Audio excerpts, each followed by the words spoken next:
Yeah, for me, the one title. I mean, the most important thing is the final eliminator. That's why we've took this fight. We want to corner Vladimir Klitschko. That's the fight Tyson's always wanted, and this is the route to take to get it. But European title is also very important to Tyson because he hasn't won it. You know, just because of, at the time, sort of like politics and who was around and who held it. So it's important to win the European title fight to add to his collection. But you know, if you're going with the European and a final eliminator and it's an all-British domestic showdown, why not put the British title on the line as well? Makes sense, I think. But as I just look at some of the fighters heavyweights that are around, and I think giving that British belt to other people to fight might liven up the division a bit, Mick. You know, it just seems to be not much going on in the heavyweight division, bar this fight, which, from your point of view, must be great. Yeah, for sure. I mean, but you know, it's a big stage for the British title to be shown with two world-class heavyweights. So you know, it shows the world what the British title means, basically, and I think that can only be a positive thing. Hughie Fury, 19 years old, already an established professional in the pro ranks. How many times can we anticipate seeing him out again between yourself and Peter? Have you thought about that this year? Yeah, he's going to be, you know, Hughie's going to be kept busy, not quite as busy as last year.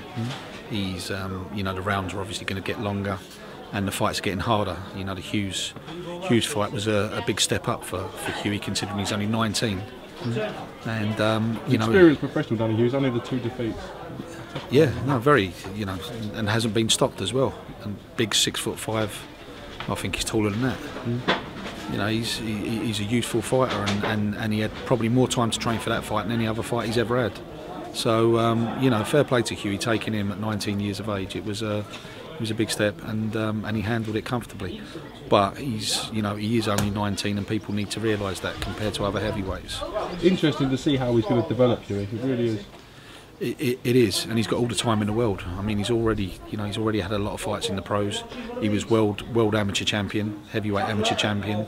He's got great pedigree, but he's got time on his side, and I think we just got to take it fight by fight and you know, decide as a team, you know, after each fight, because he's in no rush. He is 19, and he's a brilliant talent, and you know, we've got to work around that. Full credit to Peter Fury for the way he's managing Tyson Fury. Oh, I mean, look, they couldn't be in better hands, because they get first class attention. You know, Peter leaves no stone unturned. He's a perfectionist, and he absolutely, you know, doesn't let anything sort of like go. Everything's got to be done properly with him. It's just, you know, it's got to be. So yeah, I mean, he gets him in fantastic situations.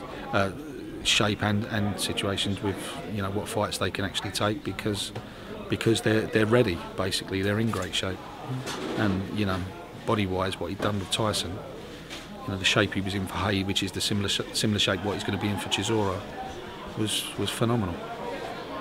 How Brilliant. Pleased are you with Kid Galahad and his progress and just the way he's conducting himself?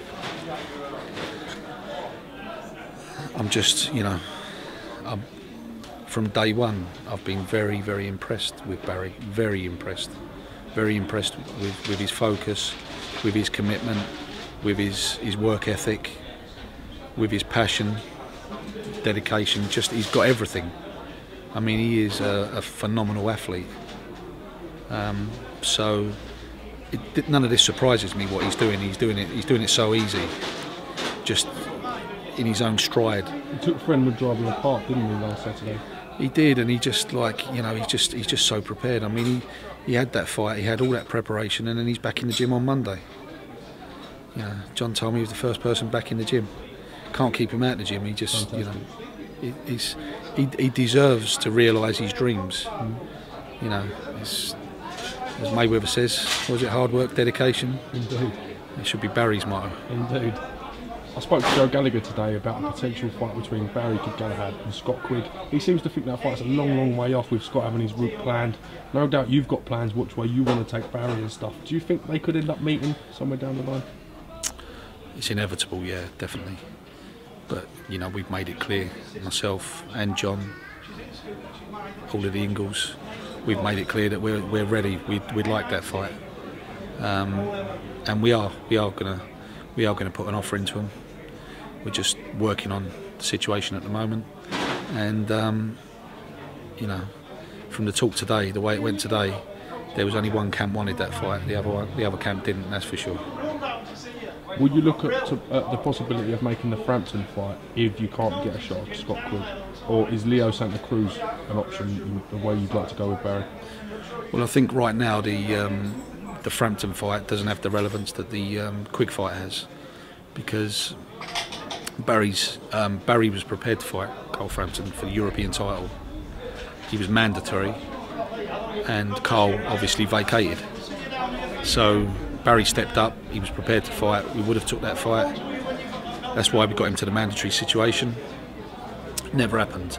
Now it hasn't, you know, they're both world-class fighters, both potentially on the verge of big things. It doesn't, you know, doesn't make as much sense as Barry fighting Frampton as it does Quigg. It did make sense for the European title, but that's gone now. So you know, first choice would be Quigg. But look, we got time with Barry. If they don't want to, you know, if they don't want to play ball, then, you know, we've got our route planned, and it is inevitable that he's going to fight both of those fighters. All three of the fighters seem to be chasing Leo Santa Cruz, Scott Quigg, Carl Frampton, as well as Kid Galahad, Barry. Do you think he'll come over here, or do you think it's a case of one of those three will have to go out and face him in the States? Hard to know really, because I mean, obviously there's very good American TV money behind them, but I don't believe they could get the gates over there that you could get over here for all three of those fighters. You know, you could, you know, whether it be Frampton, Quigg or Barry, you're going to get a quality gate. I don't believe they'll get that in the US for that fight, but there would be quality US TV money. So I think it's, you know, I think the economics would probably even out whether it would be in, you know, in the US or the UK. I don't think there's much in it. Maxi Nutrition tournament on Saturday in Leeds. Bob Adjasap in action again. Looks a fantastic card, doesn't it? Yeah, really looking forward to this. It's warming up now. You know, 2 quality semi-finals, and you know, people are becoming aware of the tournament now. When you launch something new, it's always hard to, you know, get it the attention that it needs. People have to see it unfold and have to sort of like believe in it. But where people, you know, everyone's realising now that there's, you know, these quarterfinals and semi-finals, there's actual titles on the line. There's actual, you know, whether they're area titles or English titles or British titles, they're on the line within the tournament, which is, you know, much more of a pro format and much more of a, you know, a career gain for these fighters in tournaments. I think it's great that, as I said, the rewards can be won in the tournament and it's shown on terrestrial TV. Yeah. And for me, that's a great thing.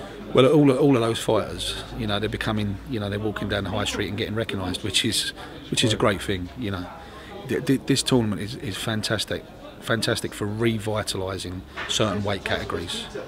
You know, breathing life into them, breathing life into the traditional titles, into the area titles, and into the British title. It's done wonders for that, and you know, it's something that we're going to, you know, look to do on a regular basis. Last word on your little man, Michael. Best promoter in the world. Steady, Turbo. How did he get on in the ABAs, Mick? Cheers. He lost a very close fight in the London final. He got to the final. He was in the London final, yeah, and he lost a very close fight. So, it was a quality fight as well. It was a good fight. How proud are you of him? I'm very, very proud of him always. I mean, his commitment, dedication, and courage. I mean, he really gave a brilliant account of himself. So he was upset afterwards and the day after, because it means that much to him. Yeah, I bet. But yeah, this is a learning curve for him, and he's learning to fight. He gets to 18. He says, "Dad, listen, I want to go and live with the Furies. I want to be a professional boxer." What would you say to him, Mick? Well, I'll tell you what, he really wanted to be here today. He wanted to take a day off school, but I bet he did. You know, and he loves it. He's been out to seen the training camps in Belgium, Peter and Tyson. Would you let him turn over, Mick, if he wanted to, if that's what he genuinely wanted to do? It obviously is a dilemma, isn't it? Because you know how tough, we all know how tough the pro business is. But You know, he wants to turn pro. He talks about it. Whether that will change, he's only 14. Wait till he discovers women and see how he gets on. Yeah, there's always that, isn't there? But yeah, I mean, at the end of the day, who am I to stand in the way of his dreams? Really, it's a great attitude, Mick. It really is. You know, so I'll support him whatever he does in life. You know, I'll give him 100% commitment. He's a great kid, and I'm lucky to have him.